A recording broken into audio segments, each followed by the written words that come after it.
When you come to the entrance of Wormsloe State Historic Site, the first thing you see is this large gate arch, which was erected in 1913, and it is the entrance to the longest live oak avenue in the world. It's 1.5 miles long, and there are over 400 live oak trees alongside the avenue.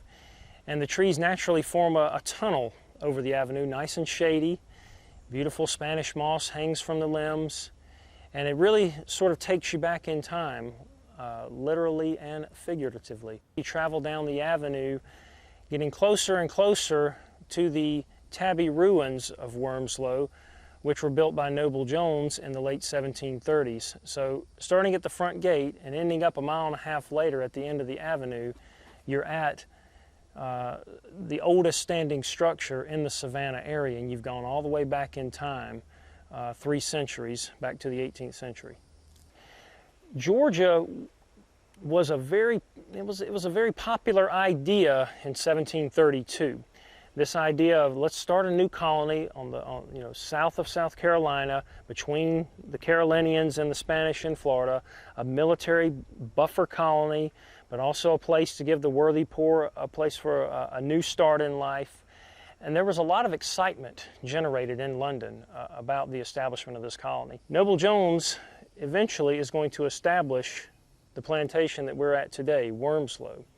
1736, he gets a lease of 500 acres for 20 years, and he's going to build a house here, and it's going to be a fortified house. It was a house that was built during a time of war, the War of Jenkins' Ear between Great Britain and Spain. Right here where we're standing is what we call at Wormsloe the Tabie ruins. And tabby is a material made of sand, oyster shells, lime, and water mixed in equal parts. It's about 1 foot thick, the walls, 8 foot high. They could withstand a musket shot, not a cannon, but you can see how over time it started to erode away, but the shells are still visible and the lime sand mix as well. It's held up pretty good over that time. It used to be covered at one point with a stucco, a smooth stucco over the surface of it.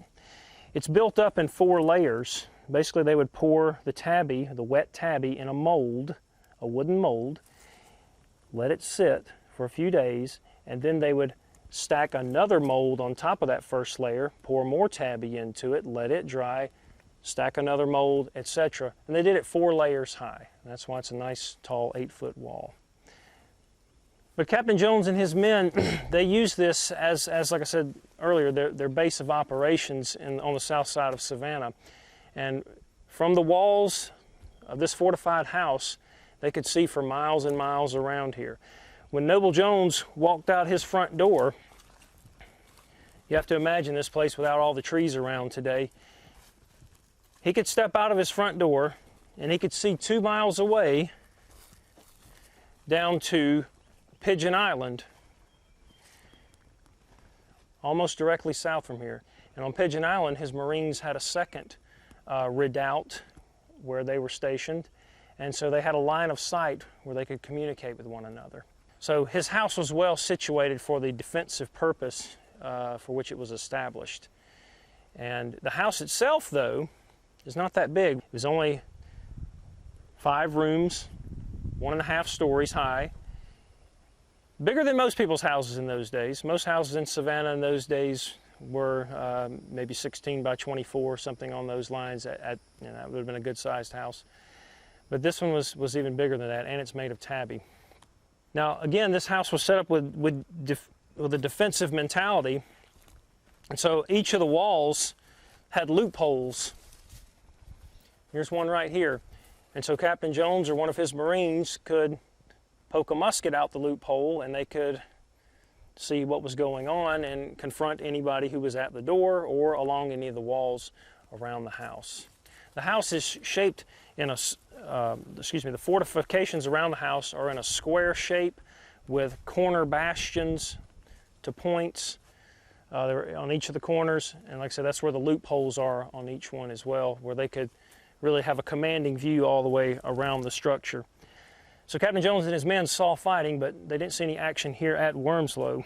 But they were under the threat of that. They did not know that the Spanish were not going to ever make it this far up. They thought that, you know, the colony of Georgia was facing an existential threat from the outside, from the Spanish and their Indian allies, and they believed that they needed this fortification and others around Savannah just to make sure that the fledgling colony would live on, which it did.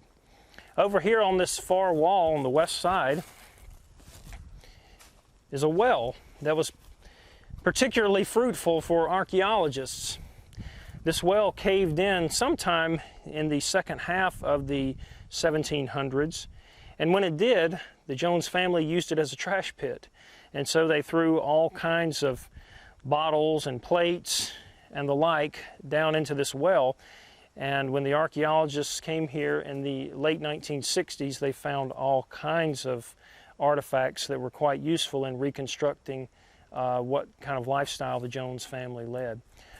The archaeological work here was so important because, again, it gave us a real slice of life in terms of how the people of Georgia in the 1730s, 40s, 50s, when the colony was just starting out, it gives us a real good idea of the kinds of things that they had to get by with in their daily lives. And this is one of those sites where there was so much of it. Just the sheer quantity of archaeological items excavated here was really significant. And another thing that's significant about Wormsloe is that while, yes, there was great archaeology done here, this is the only spot on the whole site, 1,200 acres, that has been excavated in any systematic fashion over the years. And so there is still a lot to be discovered at this place. Now, Noble Jones lived here at Wormsloe from 1736 until he died in 1775 on the eve of the Revolution. The property sort of fell into disrepair. So these Tabie ruins were never destroyed by anything other than time itself. And the family would come back to Wormsloe again in 1828, and they built a very nice plantation house about a mile away from here, just up the Oak Avenue and off to the east slightly. And the family continues to live there today. The 9th generation descendant of Noble Jones still inhabits the property.